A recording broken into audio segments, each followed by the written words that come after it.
Hi, everybody. Hello there. And this is Ed Bemke with my good friend Kevin Harris. And we're here to talk to you today about winning strategies to get your offers accepted and win that house you're looking for. Kevin, you don't mind, I'm going to do this more of an interview type of thing for you. So to start with, the first question and like you'd explain a little more, is first area that's the most important part that you can win in a multi-offer deal is to start with cash. So what can you tell me about that? Well, if you or anybody you know is shopping in today's competitive housing market, you likely know how hard it is, and that list price in most cases is the starting price on most homes. So when an offer is, I'm going to kind of go through Well, this. what do you mean by list price is the starting price? Yeah, I thought that was always the case. Well, it was the starting price in the seller's mind. And by the way, this is obviously unscripted. Yeah. We just wanted to be authentic with you. So thank you for watching. So in previous years, prior to the pandemic, the list price in the seller's mind was the starting price. And typically, we would work down from there unless it was a fabulous house that was underpriced. And when I say underpriced, priced below what the market is willing to pay for it. So Ed brings up... So what's different from today's market? Well, so when the pandemic happened, there was a significant shortage of inventory or available homes to purchase created when people didn't want people coming into their homes that potentially could spread the virus. Right? Okay, yeah, Do you know absolutely. What the statistic was for that? No. I believe it was approximately 50% of the sellers that planned to sell their homes last year did not put their homes on the market, but the amount of buyers didn't go down nearly as much as the amount of sellers. So what we had was way more demand than supply. And as with anything, if you think about diamonds, gold, anything that's very limited in supply, that's what makes it valuable, because lots of people want it and there's not enough to go around. So okay, great. That's happened with our housing market in this last year. Great. So let's go backwards a little bit here, or back to the question. Cash. Cash is king. I'm just going to kind of explain this from a seller standpoint. So if I'm in front of a seller and I have 5 offers and they're all within a couple $1,000s, the cash offer is going to have less risk because there's no financing contingency, meaning that the buyer has the money to pay for it. And that's one less hurdle or risk to the seller, so they're likely going to select that offer if all other things are equal. Perfect. Okay, now say you don't have cash and you need a mortgage. Yeah. Let's talk about mortgages. Let's start with pre-approval versus pre-qualified. Yes. So what's the difference, and why would one be better than the other? So as an agent, we're not able to steer our clients to any particular lender, but that's also a factor we'll touch on as well. Right. Pre-approval means that you've told somebody what your financial status is, and they say, hey, great, sounds like you can get a loan. But when you get pre-qualified, this generally means that they're going to pull your credit. You just switched pre-qualified. We're going live. So when you're pre-approved, you give them basic information, and they give you a basic approval. Yeah, sounds like you could qualify. Yeah. I've done this before, folks, I promise. Pre-approval, you've gone a step further. Yes. So, and you can even go further than that, which is what I'm hearing more and more of other agents, top producers in the area are encouraging their clients to go to a lender that fully underwrites the loan for that buyer. So you have pre-qualified is kind of, smells like you can get a loan, we think we can do it. Pre-approved means they looked at your credit and your debt to income ratios, and on paper, you look like you're qualified. But being underwritten before you go to make that offer means they have dug through your closet and looked for any horrible nightmares that are lurking that might come up during the underwriting process. And believe me, I can't make up some of the things that I've heard in the past. So it's really valid, because when you can present that offer as being underwritten already, that the buyer is underwritten and we just need to plug a home into it, it essentially means that the loan is almost as good as cash. It's never a for sure thing, but it's the least amount of risk as possible in still getting a mortgage. Does that make sense? Yes, it does to me. Yes. So.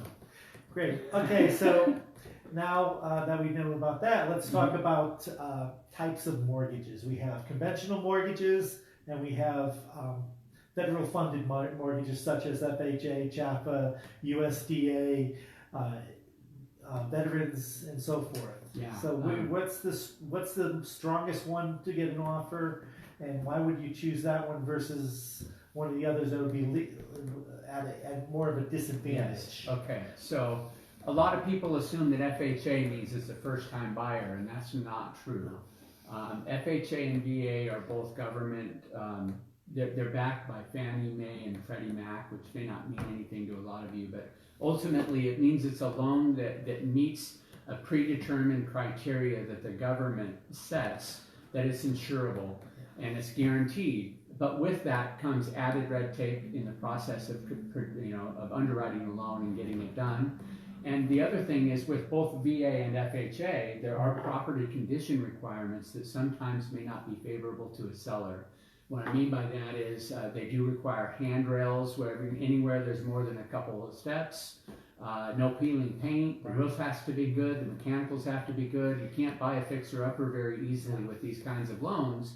And so subsequently, if a seller has a little bit of peeling paint, or maybe they're not sure if they'll qualify or not, they're probably going to opt for a conventional loan, Okay. Unless the money on the other offer makes up the difference. In other words, if I'm an FHA buyer and I'm offering $10,000 more than the next conventional offer, it might be worth considering it. But I've been in that position recently, and my sellers had opted for the conventional loan just because they didn't want to deal with the added risk of going under contract and then finding out the buyer either can't get the loan or the seller's in a position where they have to make repairs to their home before the sale can close. Okay, great. Now, just to add a little in there, one of the things, if you were going for, say, an FHA mortgage, you probably need to be put down 3 or 3.5%, which is a small amount. Everyone that thinks of conventional mortgages thinks, oh, wait a minute, I need a much higher number. Don't I need 20% to put down? Well, no, you don't. You could have 10%, you could have 5%, and there are programs out there that can be as low as 3.5%. And actually, I'm sorry to cut you off. In today's world, believe it or not, there are 100% financing programs available for people who have very good credit and can qualify. Mm-hmm. However, from a seller's perspective, if you see someone borrowing 100% of the sale price, it gives a perception of, well, gosh, can they really afford to buy this house? Yeah. And so it's all about perception, and you want to be able to load both barrels of your gun to be able to let them have it and put your best offer forward and stand out from the crowd. That's one of those things where it doesn't mean you have to have good credit to qualify for it. Yes. But it doesn't mean that you're a shaky candidate for a buyer. It just means that the perception may come off wrong. So, well, that's authentic too. That is a little awkward here. Well, we're going to continue here. We're going to hopefully someone will answer. That's my phone. Sorry. Oh, that's your phone. I think so. I was wondering what it was. I think this is great. It sets the tone. It does. It does. We're always working. Hopefully, I'm sorry to whoever's calling. I normally answer my phone whenever I can. I do actually want to touch on one other thing around financing as well. In all seriousness. Here we go again. I hope you guys enjoy this because I'm having fun. One other thing around financing, Ed, I don't want to name any names, but let's say big box brand lender that names stadiums after their company and they have missiles and things like that. You hear radio ads all the time. Does that present well to a seller when those types of companies, or would you rather see a pre-approval come from a local lender, especially if you've worked with them in the past as an agent and you know that they can perform? Do you have any advice on that? Well, I have worked with those companies at times because of clients wanting them. Yeah. Since I don't steer anyone away from any particular lender, I have done it. And what I've found is they normally are a little harder to work with.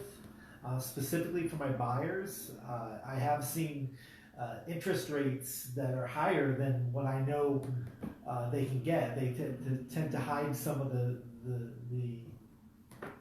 numbers and what you're qualifying for and what you're paying for, and they add extra fees in there that more than make up for for whatever you're going for. From my buyer's perspective, from my seller's perspective, they tend, there are some of them that are going like, why do I want to use those guys? Those are just, that's like going over to get everything at the five and dime store. Yeah. So, if I can add to that, would you like to add most of my sellers are going to ask me, what do you think of this? How good is this pre-qualification? What does it mean to you? Does it have value? And I have to base my answers on experience and the experience of those lenders that those pre-qualifications come with. So number one, I want to see a pre-approval that comes from somebody that I know is going to perform, and that would normally be a local lender, a mortgage broker, and even some of the local banks have some top producing loan officers that they perform, and that's the key. Is the sellers don't want to have to sell their house again. The other thing that really comes into play that struck me about 2 months ago, I was at a closing with one of my buyers that he came to me with a pre-approval from an out-of-state lender. And it's, again, we have rules around what we can and can't say or do or steer people to different things. We've got to give them the information, let them make the choice. And he was already pre-approved, so we rolled with it. And we were at the closing table and... Keep going. Alrighty, so is that my phone? Yeah, okay, so... So here's the thing. We're at the closing table. He's looking at the statements, and he was quoted these numbers before, but a first-time buyer, he doesn't know what these numbers really mean. So here he is, and there was 2 fees that stood out to me, and if you're watching this, you'll know I'm using you as an example. I won't name your name. One was a commitment fee, and the other one was a loan origination fee. And those 2 fees together total about $5,000 on a $190,000 purchase. Wow. $5,000 and those were fees that likely went in to compensate the loan originator, other fees. Obviously they don't loan money to not make money, but you'd like to think that that's that you don't have to barter and such and go with that. So a couple of things that I would say is you definitely want to shop around. Ask your agent. If it's not me or whoever, Ed or whoever it may be, ask your agent for a referral on who do they trust, who do they know is going to come through.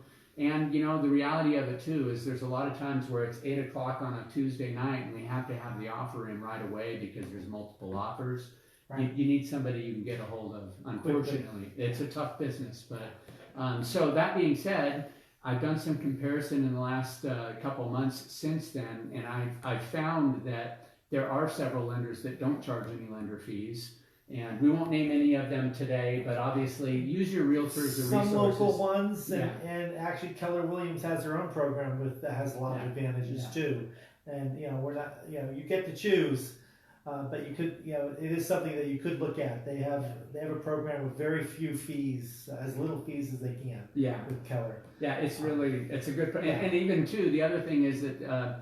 Keller Mortgage and other companies. We're not advertising for Keller Mortgage, they're great, but other companies, local lenders even. I've asked for, I'm popular today. Yes. Probably the same person. Yeah. I've asked for credits from local lenders, and they were able to make it work. So much so.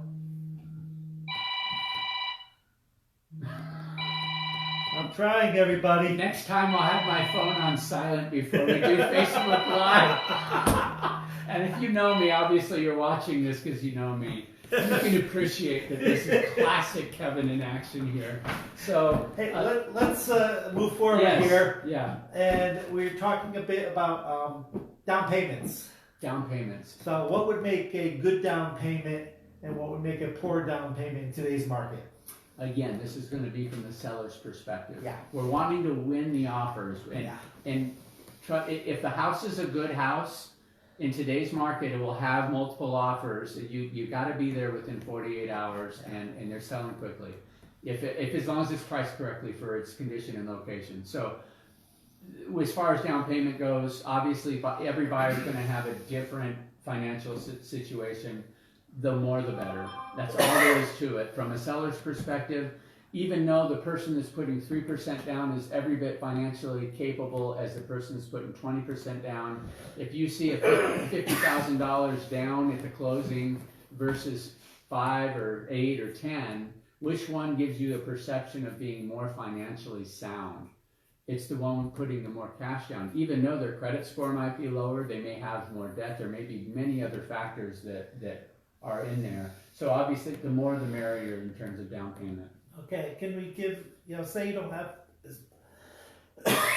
as much. Are there other options such as gifts or something like that? How does that come into play? Well, you mentioned gifts, and I'd like to also touch on closing cost credits, which were very, very common prior to the pandemic. Probably 1 in 3 sales involved a credit from the seller to the buyer. It was. Hi, everybody. Hello there. And this is Ed Benke with my good friend Kevin Oh, Harris. I guess we ran out of time. I guess we ran out today about Let's check and see. strategies to get your offers accepted. That's mine. Yours is still going? Mine's still Let's going. go. All right. I just shared mine. Okay, we're back. Hey, we're still here. Hey, we're still here. Okay, mine shut off, probably from too many phone calls. Probably. All right.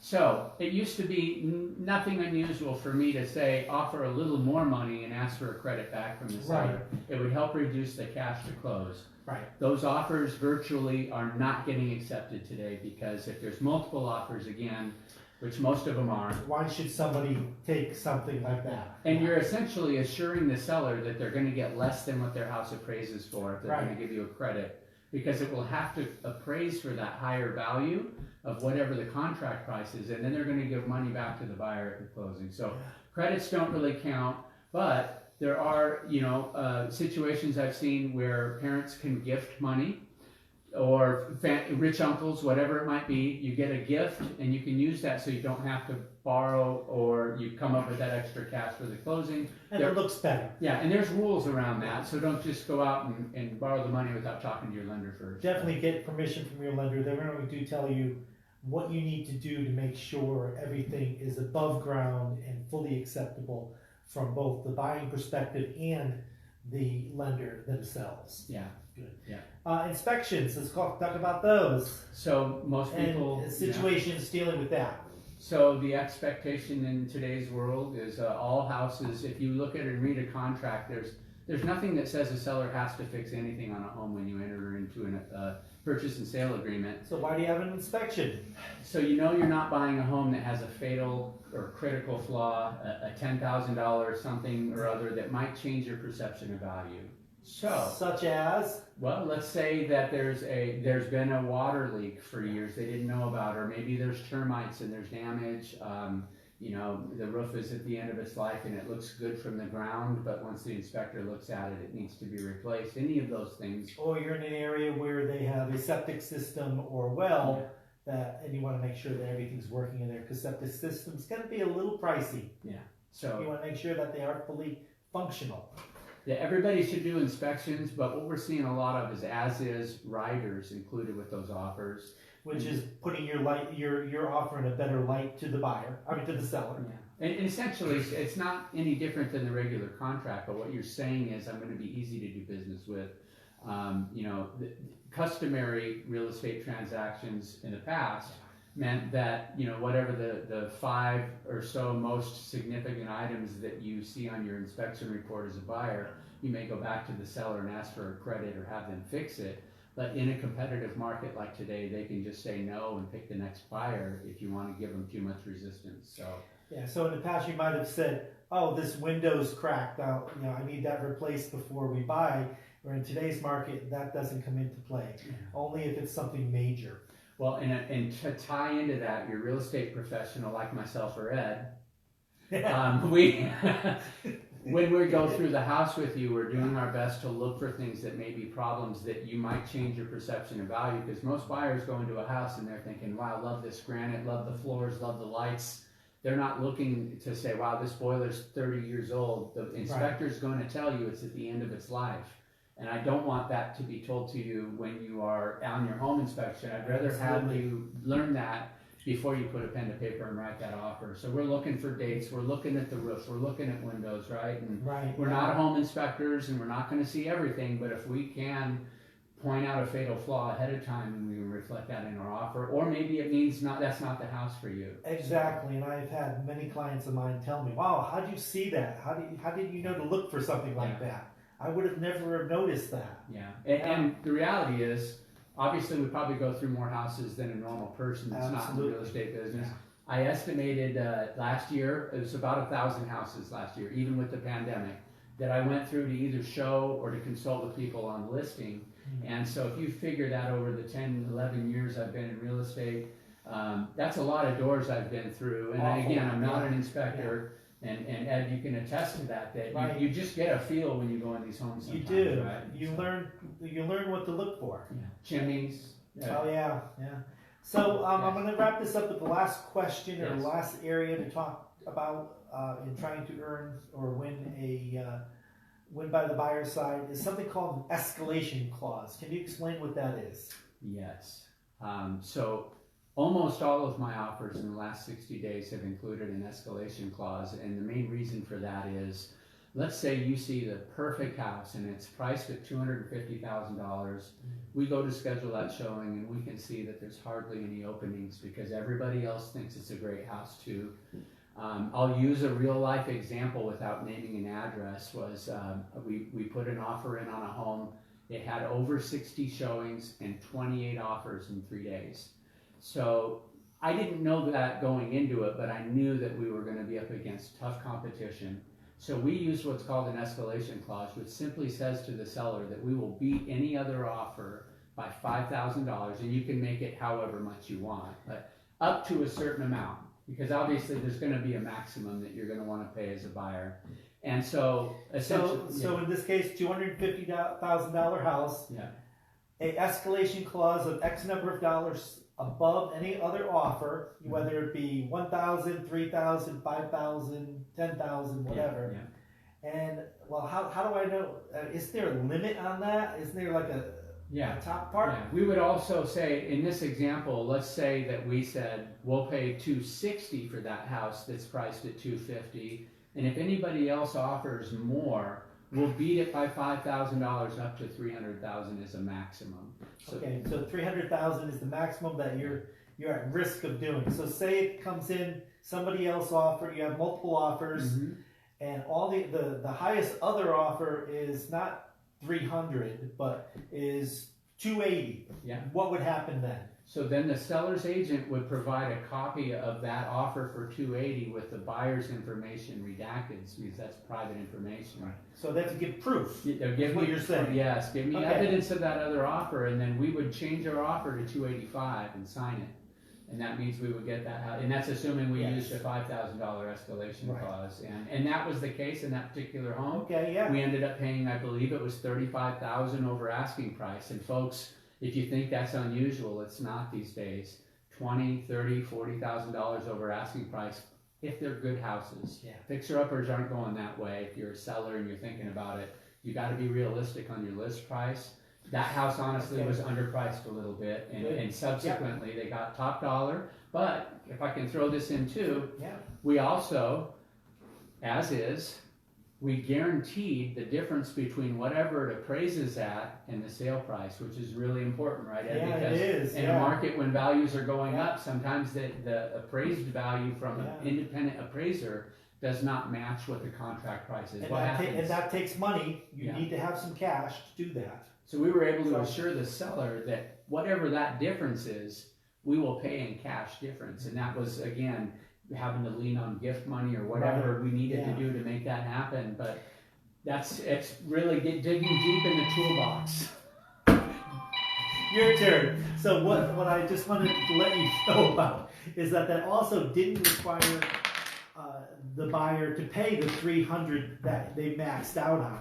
They only had to pay the number above what the next highest offer was. So in this case, 280 or 280 plus the 5, which is 285, not the 300, which is important.